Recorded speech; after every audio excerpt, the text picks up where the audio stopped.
Welcome. This is a little presentation that Bob Deering, who's a CPA, and myself, Steve Lemmon, and I'm an attorney, have done over a number of years. It's entitled Keeping Your Club Out of Trouble, Risk Management. Now, not necessarily risk management as you might think of it, but it's just being able to recognize that there's some risks in your new position as a club president or an officer or director of your Rotary Club. So we're going to let you know that there's certain things, certain responsibilities that you may need to do, take care of over your year. And at least you know you've heard it someplace and you know you can go to those sources. So during this presentation, we ask that you mute yourself. There'll be an opportunity for Q&A afterwards. And in fact, you can click on the icon for the chat room and type questions as we go through this if you want, and we'll get to those at the end. What we don't get to, Bob and I will personally take the time to respond to later on. So let's get going. So what are we going to talk about today? Well, fiduciary responsibility. Boy, there's a big couple of words, fiduciary responsibility. I bet you a lot of you in running businesses have already had that. Maybe you not recognize that you did, but you've done it. We're going to talk about incorporation of your clubs and maybe creating foundations. And we're going to talk about your financial responsibility, again, as a director or officer of your club. And you're going to find out about the coverage provided by Rotary or National's insurance policy and how it affects your club and you personally as a director or officer of that club. So let's get started. A fiduciary is someone who has a duty of care, a duty of loyalty, and a duty of obedience to governing documents. Well, when we talk about a duty, we mean a duty of care. Well, first of all, you have the requirement that you actively participate. You can't just sit back in your position as a president of a Rotary Club and just wait for things to happen. You have to actively participate and make sure that things are moving through your club and the club is adhering to those programs that you decided to take on. As part of that active participation, you have a duty of reasonable inquiry. You can't appoint somebody to be chairman of a committee and never expect for them to ever report to you and the board about what's going on. So you need to inquire in what they're doing. You have this duty of loyalty. Now, loyalty means, gosh, you're head of a Rotary Club. So are you doing things that may be disloyal to your club? Are you taking manpower? Are you taking other things away from your club and doing it with somebody else without necessarily being to the benefit of your club? So remember that duty of loyalty.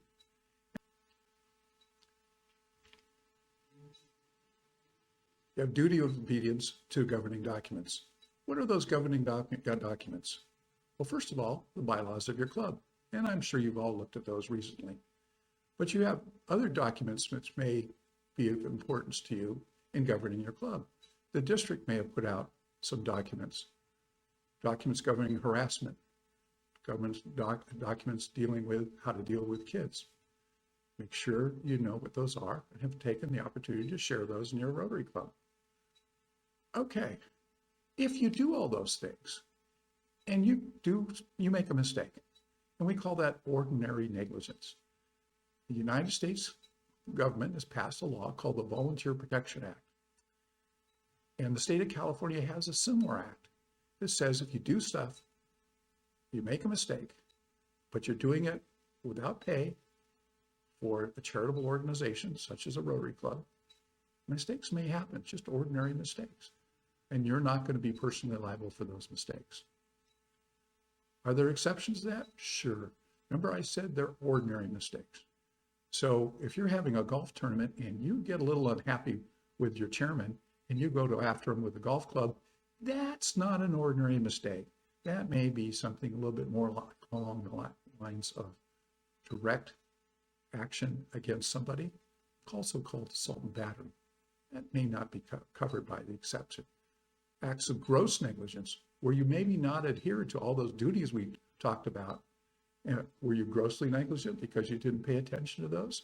Those may not be covered either. So pay attention to those duties that we talked about. So there's a big question now, should we incorporate our Rotary Club or not? The district is going through the decision and has been doing it for a number of years, whether or not to incorporate their club. Well, why? Because they feel there's an additional layer to protect them, to protect the individuals from personal responsibility. That contracts with the club would be issued in the name of the corporation. That if there was an obligation for somebody doing something wrong and a lawsuit was filed, that it would be filed against the club. Well, I'm telling you right now that is true, but this is California. California is the most litigious state in the country. No attorney is going to sue just the club. The attorney is going to sue the individuals. And one of the ways you can help protect yourself, whether you're incorporated or not, is when you sign something on behalf of your club, sign it as the president of the club. Sign it as the president of your club's corporation. That's telling the person on the other side that you're not intentionally trying to take individual responsibility for what's going on. So why not? Protection already might exist. I mentioned already the protection for ordinary negligence that may exist from the state and the federal government, but Rotary, as you're going to find out in a little bit, has provided an insurance coverage to protect you as an individual and the club for a lot of different things. Is it perfect? Maybe not. One other reason, and you're going to hear this from Bob, is if you incorporate, you're going to have annual filings that you have to do. There's a potential that you're going to pay an annual $800 minimum tax to the Franchise Tax Board. So talk to Bob, talk to me if you're thinking about incorporating, and let's help you make an informed decision. Okay, how do you incorporate a Rotary Club? Well, you have to prepare articles. And in California, you'd be recognized as a nonprofit mutual benefit association for its members. It's a member benefit. This is not one that's necessarily going to be tax deductible. And Bob's going to get into that at some length. You need to prepare bylaws. Rotary has prepared some recommended bylaws, but you can deviate from those to a certain extent. The state of California has some required language for your bylaws. You need to file, as Bob's going to tell you later, as a 501c4 and get that exemption for your new corporation. There are state filing requirements. Again, Bob's going to tell you about all the things you need to do, including registering with the Attorney General's office and filing annual statement of officers with the state of California. Each of those have a fee. So just to let you know that those are coming up too, and you may need to budget for those. You read, and Bob is going to tell you that you need to get Rotary International notice that you're incorporating and seek their approval, in fact. And Bob will let you know that you need to do that in order to get you off of their rolls under their group exemption, because IRS, if you incorporate and you don't tell Rotary, IRS will be reporting that you didn't file a return under your old number, or old exemption. And why was that important? Well, if Rotary finds out that you're not filing, they may and can pull your charter. Not a good thing. Okay, now I'm going to turn this over to Bob, and he's going to talk to you about his ideas of what are bad habits. Thank you, Steve. Now we're going to spend a few minutes discussing where clubs can get into trouble in dealing with governmental agencies. I call this bad habits. We're going to talk a little bit about what the financial requirements are of the federal government and also of the state of California. Let's first talk a little bit about the federal government. As Steve mentioned, a Rotary Club is an exempt organization under Code Section 501c4 of the Internal Revenue Code. This qualifies it as a social welfare organization not organized for a profit. Back in 1958, the Internal Revenue Service gave Rotary International its exemption under this code section. All Rotary clubs, all Rotary districts can fall under the umbrella of Rotary's exemption. The IRS will make you a part of Rotary International and will let Rotary know that you have filed all of your requirements on a yearly basis. All clubs and districts now fall under the 501c4 of Rotary International. And the Internal Revenue Service each year will let Rotary International know that all required tax returns have been filed. If for some reason you decide you want to be in a corporation, like Steve talked about a few minutes ago, just like the Rotary District is talking about doing at this point in time, you lose that exemption and have to refile with the Internal Revenue Service. You also have to tell Rotary International that you have refiled and the old entity no longer falls under their exemption. Many of our clubs have their own Rotary Foundation.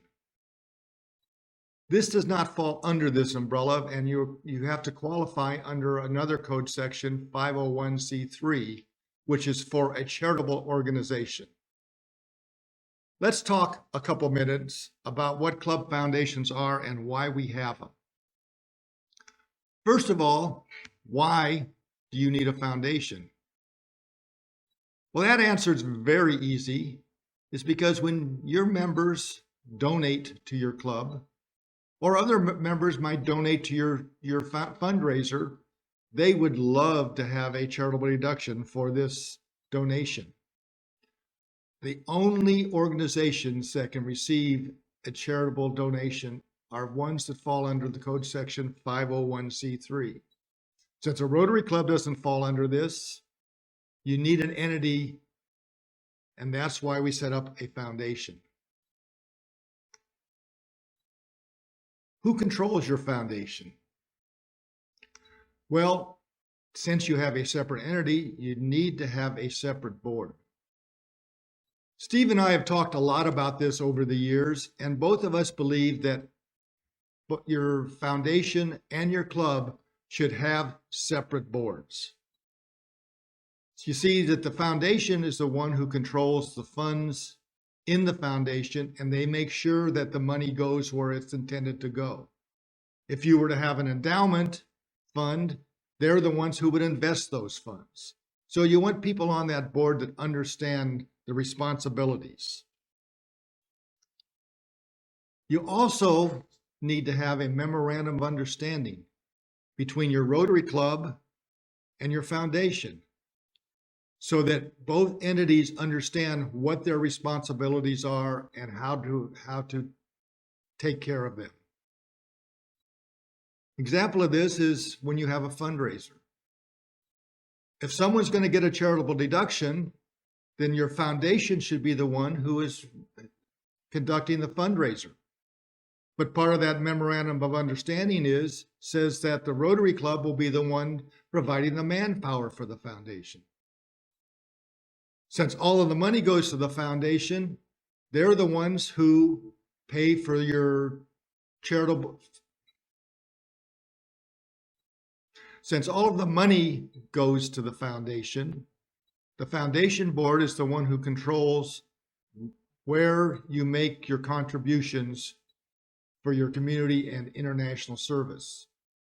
So you might have the memorandum of understanding between the Rotary Club and the foundation, where the Rotary Club provides a budget for the foundation, where they want the monies to go, and it should be approved by the foundation board.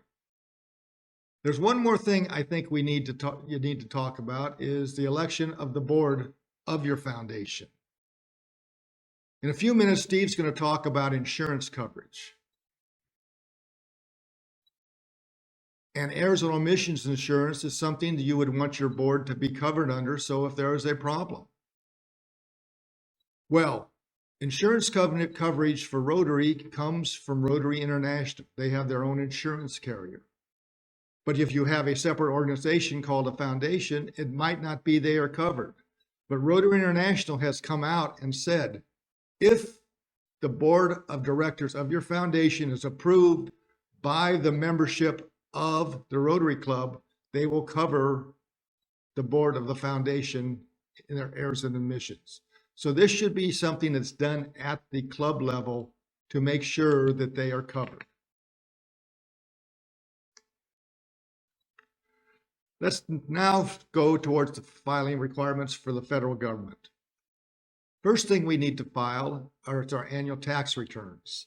This form is called a 990, Form 990. Just like if we file individual returns, that's a Form 1040.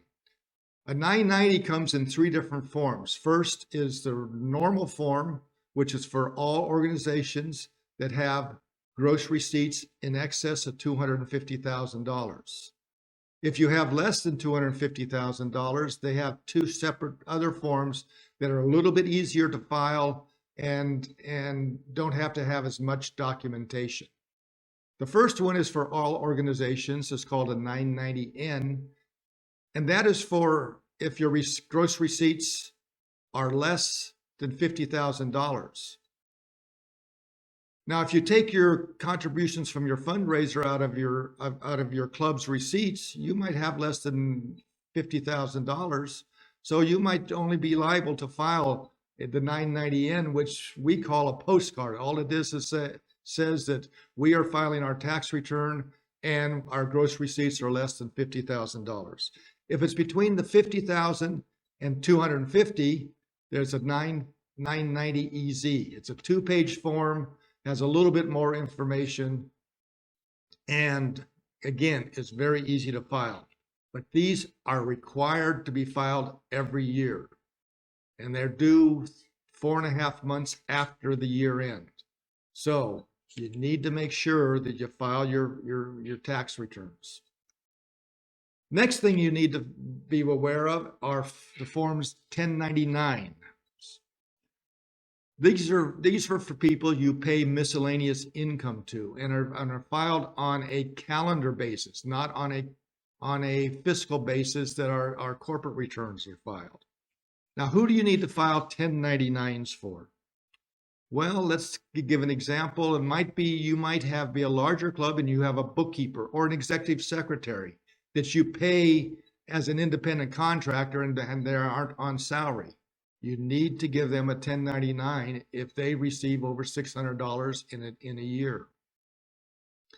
Another one that maybe you might forget about is if you have a caterer who is catering your weekly meetings, when we go back to weekly meetings. If you pay them over the year's time more than $600 and they are not a corporate entity, you are required to give them a 1099. And there are penalties if you are found to not be filing these forms.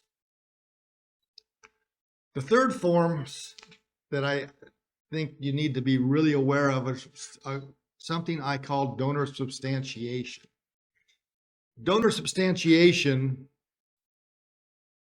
has to do with if a person can get a charitable contributions for the money that they give to your club. So this would be something that your foundation needs to be totally aware of. If a person gives you less than $250, in order to get their charitable contribution, they can either have a canceled check in the amount or a written communication from you, the charity, saying that you received these funds. Either of these things are sufficient to take that deduction. If donations of $250 or more are received by the charity, your foundation, for them to be able to take a charitable contribution, they must receive a contemporaneous written acknowledgement from you that you received that contribution. It must state on that contribution their name, if cash or non-cash was received, and if non-cash was received, say, a painting or a book, you need to give a good faith estimate of what the value of that was. And you must also make a statement that no goods or services were provided to them for this contribution.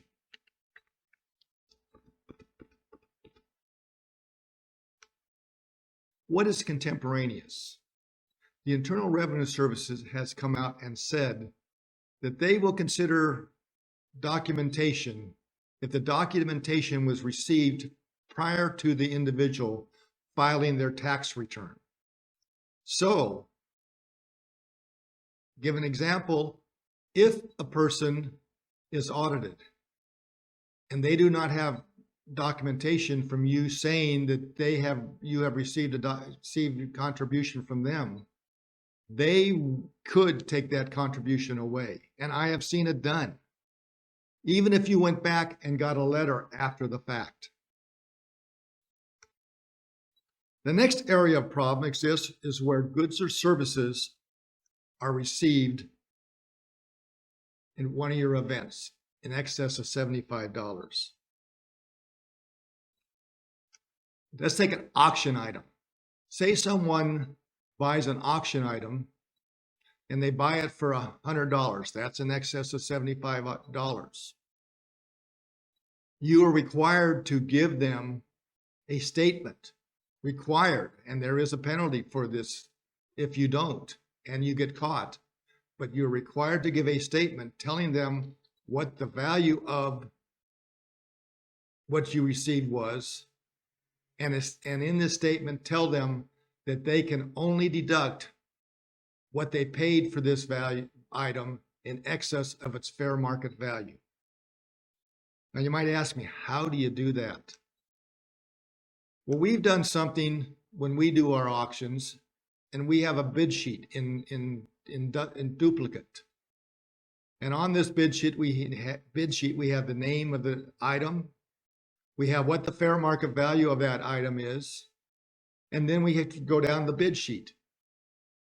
When this bid sheet is turned in, we put up there that what the amount was that they paid for it. And then if you see down at the very bottom, there is a statement. Well, that statement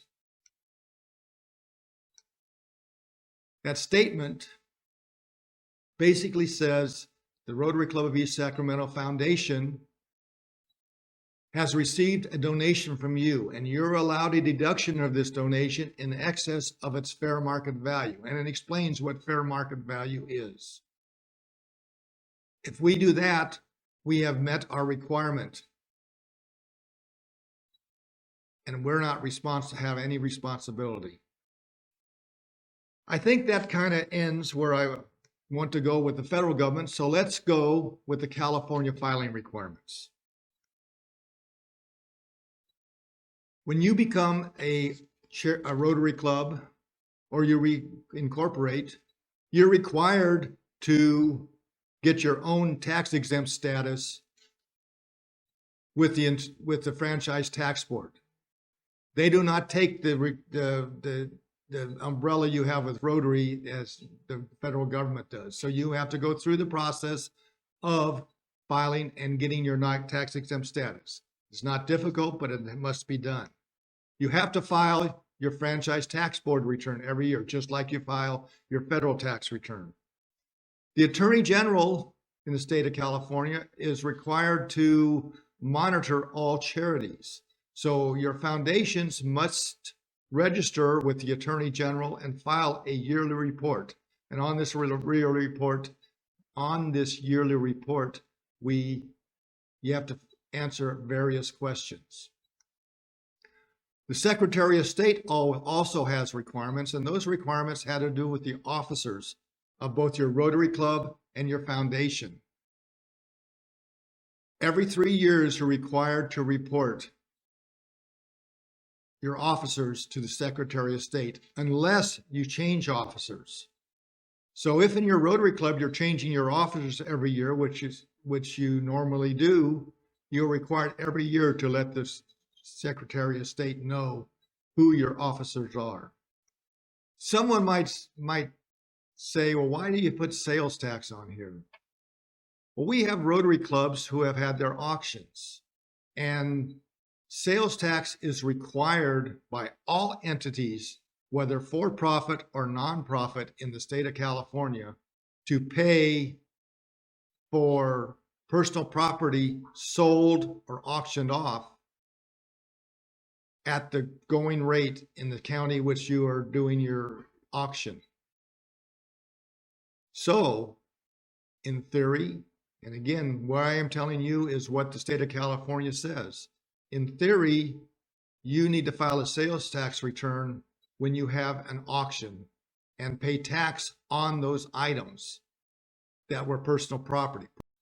Personal property be something like a painting, a television, or an item like that, not as opposed to a vacation. Just be aware of this if you're not doing it. The last thing I want to talk about are raffle requirements. The state of California in the early 2000s allows nonprofits to have a raffle. But in order to have a raffle, you're supposed to register it with the state of California. You pay the registration fee, and once a year file a report telling the state of California how much money you received for this raffle and where the funds went. The requirement is 90% of the funds received in the raffle will go to the charity for charitable purposes.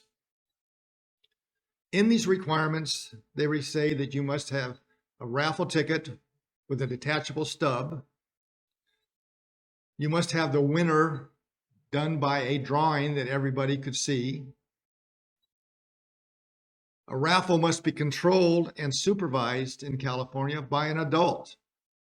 Now, it depends on, Rotary clubs, if you consider your Rotary members adults, but I would assume that would take care of that.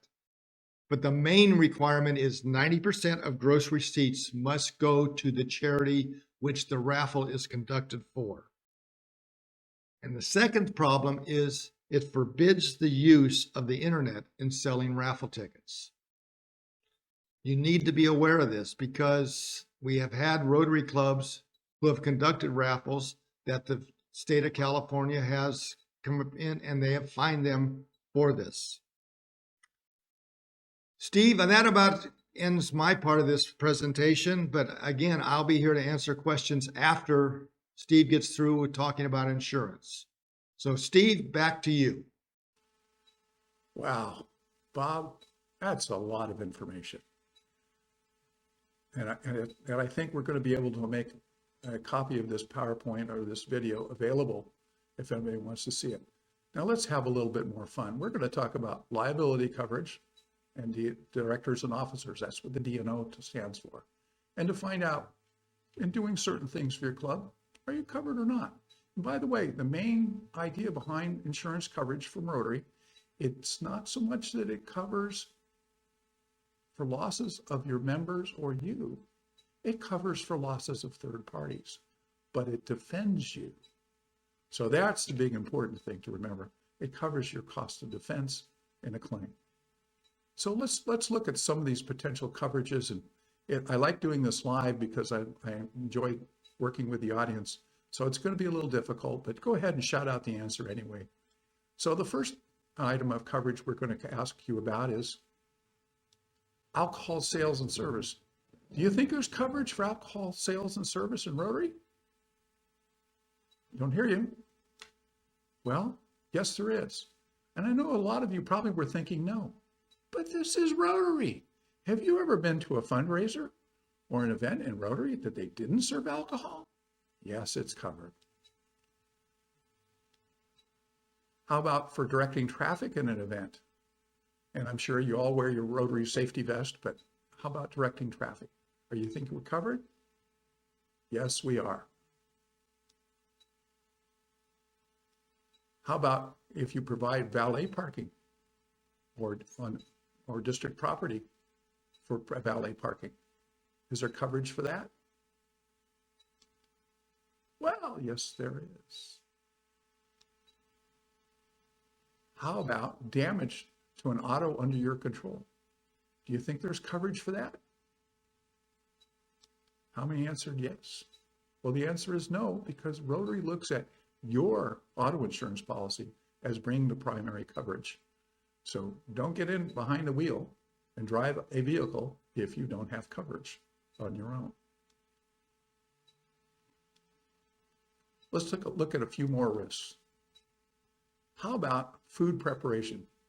How many of you had crab feeds or lobster feeds or lately tri-tips? I know one club does a beef and reef, and there's a lot of food preparation that goes on. Do you think you've got coverage for that? Well, yes, you do. As long as you're doing ordinary food preparation and using common sense when you do it, and don't do things that are unsafe. How about liability for athletic and sporting events? So if people go to a sporting event and they're injured in the audience, do you think they're covered? Well, yes, they are. How about for medical expenses for injuries that one may suffer as a member of the club at a sporting event? It gets by a golf ball at a golf tournament. I don't know if clubs still play softball, but it seems to me there are a lot of injuries. But even beyond sporting events, what about your club's community service projects? Do you think your members are covered for their medical expenses should they be injured? Well, they're not. So one of the things the attorney in me says is when you have a sporting event with participants, when you have a community service project, get a waiver from those that are participating. If you have someone under the age of 18, get their parents to sign the waiver. It's not a perfect thing, but it's a start. So medical expenses for injuries and sporting events and community service projects, it's not covered. How about you're supervising an Interact project for a club and something happens to someone? Do you think the actions of your Interact club are covered? Well, yes, they are. If they're being supervised by a Rotary club, if the Interact club is out doing something on their own and they have not cleared it with you or their advisor, then they may lose their coverage. So make sure they were aware that if they're going to go to do a project, they at least keep you informed and get your blessing to do it. How about for crimes? We've had a couple of occasions, not necessarily in our district, where a member of a club has been arrested for something. So do you think Rotary has coverage for crime? Even they call it fidelity bonding or bail. Well, no, they don't. If you commit a crime, you're on your own. How about property coverage? So if you have, and it's happened to us, laptop being stolen or a camera stolen that's club property or district property, do you think that's covered? No, it's not, unfortunately. So if you have that sort of thing, you may want to get a different type of policy to make sure that personal property is covered wherever you may store it. How about liability for watercraft? Well, this is similar to that car thing. No, it's not covered. Might be an exception though. What if you're having an event on a barge or you're having your meal on a floating device? You may want to check with the the organization who puts that on and get their policy to cover you with a certificate of insurance. And speaking of those certificates of insurance, you can get those. And I'll talk a little bit about those in a bit. And one of our last ones is fireworks. Do you think there's liability coverage for fireworks? Well, no, there is not. Now, that by fireworks, we mean you're putting on the display, you're lighting the fuse. But if you are just organizing and participating with a fireworks sales booth, you will be covered. Just don't light that fuse. All right, where do we find out more about insurance coverage? Rotary has an adjuster that works for Rotary doing this. It's called AJG. And you can see there's a whole section in their website of coverage and how to get it. And There's a username and password that'll get you in there. But let me make that a little bigger for you. Okay, rotary@ajg.com, and the password is Rotarian1. That will open up to you all kinds of information about coverage. And when you need to get those certificates of insurance for a project, you can do it online through that website. And they usually turn it around within 24 to 48 hours. So I know you don't leave things like that to the last minute. Okay, we're about to open it up for questions. So if you filled out those chat requests, we're going to get to those momentarily. But first, we wanted to provide you with our contact information, and here it is. And again, we'll make copies of this available to you. All right. Thanks, Bob and Steve. We do have one question in the chat box. Steve, are you monitoring? It's from Denise from my club. Yes. Where do the sports donation boards fit in regarding the raffles and tax exemptions? It doesn't fit. Implications. Excuse me? It says implications. Implications. Not through these glasses, but anyway. What you're talking about are the 50-50 raffles, and no, that does not fit under this. They have their own section of the raffle code that, it's not even the raffle code, is it, Steve? But they have their own section that allows for sports teams. They have a better lobby than the charities do. So Okay. So I'm not going to end up being personally responsible if something happens. Certainly you will. I will make sure of it. Okay. Thank you for all you do, Denise. She does a wonderful job. Actually, this is gambling, which is not prohibited, which is prohibited in the state of California. But Denise will share with you that almost the entire board is sold out to members of the club. So I really don't think there's going to be any large risk there of the state of California coming in and trying to do something other than saying, don't do it anymore. And we'll say, yes, sir. you know, Steve, the intention of this presentation is, to tell you what's out there. Right. That's totally the intention. When I talked about sales tax, I did a little backflip on it that, a lot of people have told me they're not going to do it. And I said, fine, you don't do it, but you need to know what's out there. And we have seen Rotary clubs being audited and said, where's your sales tax on your auction?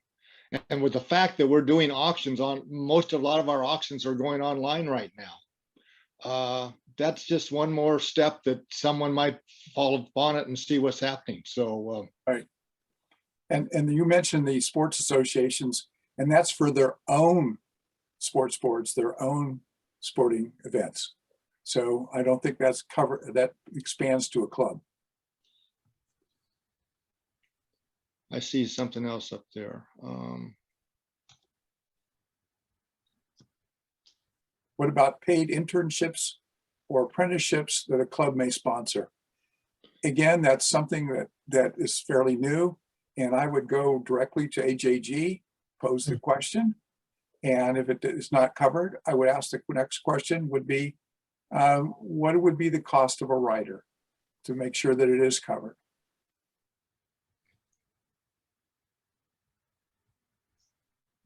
Thanks, Steve. You're welcome. Steve, there's another one, Steve and Bob. It says, if the club manages a community event, i.e. a wine fest, is there any coverage if the participants get hurt, or should a waiver be written on the ticket? If it's third-party participants getting hurt and you've obeyed the law, coverage is there. If you sold to them illegally, like a bar selling to someone who is obviously inebriated, you take the risk of getting a denial of coverage. And certainly it doesn't cover the members of your club that may get injured. Those are the ones you need to get the waiver from. Of course, there's nothing wrong with getting a waiver from everybody.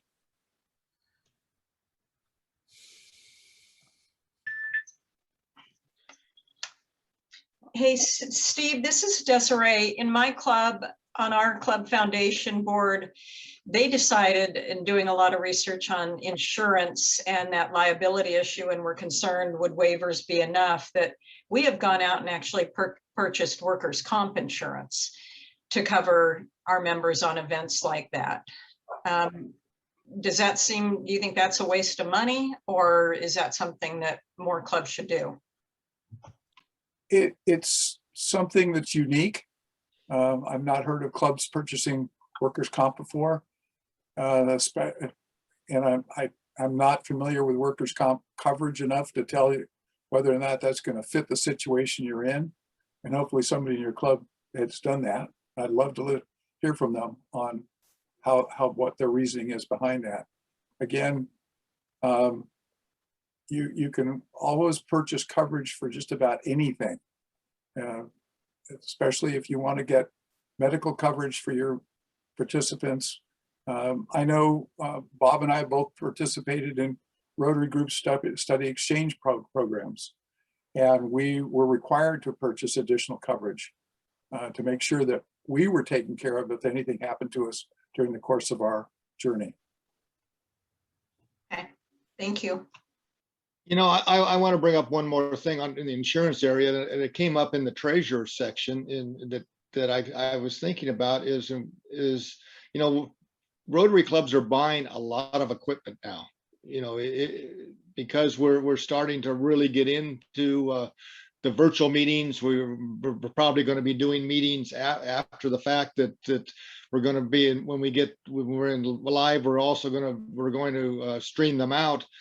And there's a lot of equipment out there, which probably you don't think about the insurance coverage on that. And I think most clubs should really inventory what they have and see if you feel you need to have the coverage. I know Steve talked about that, but I'd just like to reiterate that I think Randy in my club, we have at least right now somewhere in the range of $4,000 to $5,000 worth, and we've been authorized to purchase another $5,000 worth of equipment. And that you know, that's a lot of stuff that could get stolen. So, but Bob, where is it stored?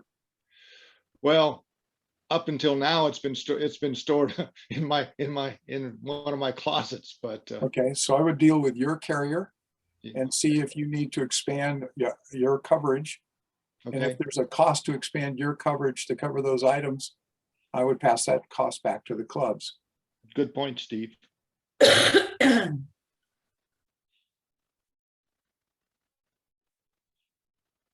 Anything else? We've got another one that says, what about the items that are in a storage unit? Most storage companies are now making available coverage for the stuff that is in those units. Some of them are in fact requiring it. I know where my club had a storage unit, it was provided very graciously by a former owner of the unit for free. And when he sold it, he put something in the contract that said that any subsequent owner had to provide that unit for free. Well, the last new owner said, you can have it for free, but you have to purchase the coverage. Oh, and by the way, the cost of the coverage is the same as the cost for a unit. So there is that coverage out there. And I guess the real person we ought to ask about that coverage is our current governor, since he runs a storage facility. So that was my question, Steve, and we have all of our crab feed equipment. Right now, our big case that has all of our weekly things in it. And I mean, it's packed to the gills. Should it get broken into and stolen? I don't know why anybody would want all that stuff, but you know, cups and plates and dishes and what, should we have additional insurance? If you're worried about it disappearing and having coverage, yes, you're going to need to get additional insurance. And you can go to HAG and see if they will provide it. but I think you'll find it probably far cheaper if you can tag it on, depending on where you have it, on another policy. Okay. Actually, if somebody wants to come take it, they can have it. Well, my club used to have a great big metal storage container in the hallway of the DoubleTree, and it was chained to the wall. And we came in one Wednesday for lunch, and there was just a hole in the wall where the chain had attached. The whole thing was gone. I think the most frustrating thing to, an expensive thing to replace was the badge box.